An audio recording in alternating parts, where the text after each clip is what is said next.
Welcome back to fundamental analysis of stocks series. हमने अपनी last video में देखा था कि इनकम स्टेटमेंट क्या है। आज हम लोग सेकेंड फाइनेंशियल स्टेटमेंट को एनालाइज करना सीखेंगे, जो कि है बैलेंस शीट। कंपनी की बैलेंस शीट को एनालाइज करना इसलिए इम्पॉर्टेंट होता है क्योंकि वो आपको कंपनी की ट्रू वैल्यूएशन के बारे में बताती है और कंपनी के पास कितने एसेट्स और लायबिलिटीज़ हैं, साथ ही कंपनी पे कितना डेब्ट है और उसकी इक्विटी।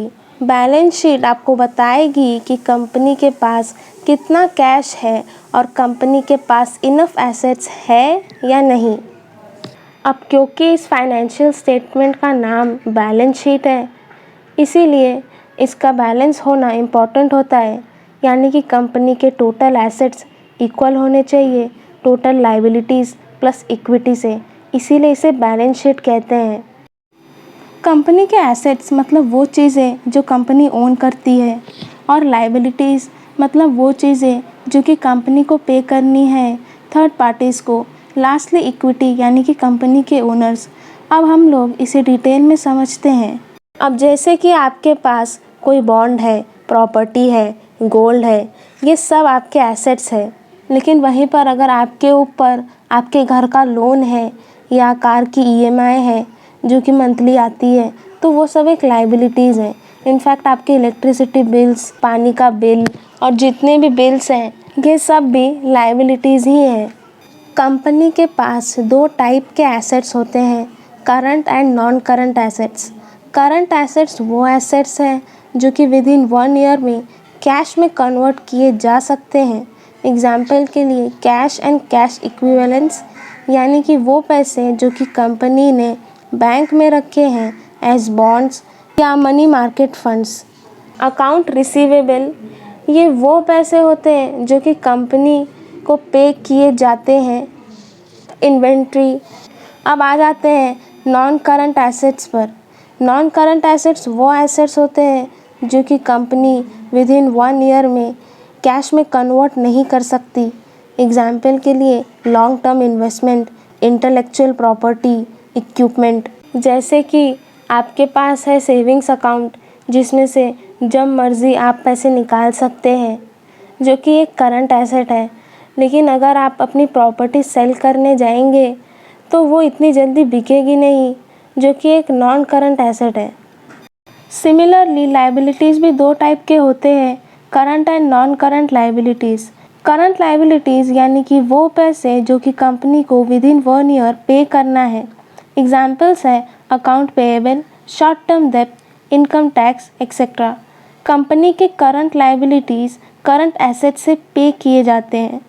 नॉन करंट लायबिलिटीज़ यानी कि वो पैसे जो कि कंपनी को विद इन 1 ईयर में पे नहीं करने, ये कंपनी के लॉन्ग टर्म ऑब्लिगेशंस होते हैं। एग्जाम्पल कंपनी का लॉन्ग टर्म डेब्ट। कंपनी के non current liabilities non current asset से पे किए जाते हैं। कंपनी के करंट एसेट्स हाई होने चाहिए as compare to current liabilities.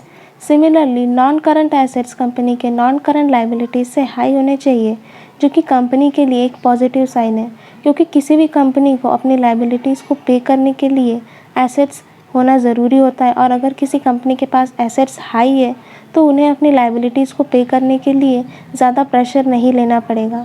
Company की इक्विटी को डिराइव करने के लिए total liabilities minus total assets करना पड़ता है, ताकि आपको आपकी टोटल इक्विटी मिल जाए। बेटर अंडरस्टैंडिंग के लिए ये एक सैम्पल बैलेंस शीट है। यहाँ पर एसेट्स हैं चेकिंग अकाउंट, सेविंग अकाउंट, पेटी कैश, इन्वेंट्री। तो टोटल करंट एसेट्स है 49,500।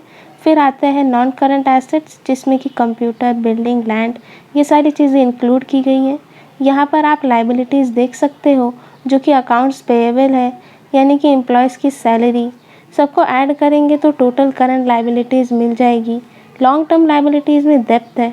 अगर आप ध्यान दोगे तो टोटल एसेट्स हाई है as compare to total liabilities. Equity है owners capital and retained earnings. Total assets equal है टोटल लायबिलिटीज़ प्लस इक्विटी से।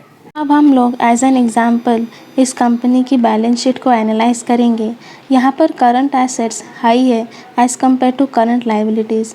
सिमिलरली इनके नॉन करंट एसेट्स भी हाई है as compare to non current liabilities. Total liabilities भी कम है as compare to total assets, मतलब कि इनकी लाइबिलिटीज़ कम है और इनके पास एसेट्स ज़्यादा हैं, जो कि अच्छी बात है। लास्टली इनकी equity and total liabilities equal है। टोटल लाइबिलिटीज़ भी कम है as compare to total assets. Lastly इनकी equity and total liabilities equal है टोटल एसेट्स से। अगर किसी कंपनी की बैलेंस शीट बैलेंस्ड नहीं है तो कोई प्रॉब्लम हो सकती है। मैं आशा करती हूँ कि आपको समझ में आया होगा कि बैलेंस शीट क्या है। वीडियो अच्छी लगी तो लाइक कीजिए और कमेंट करिए। साथ ही चैनल को सब्सक्राइब कर बेल आइकन दबा दें। Thanks for watching.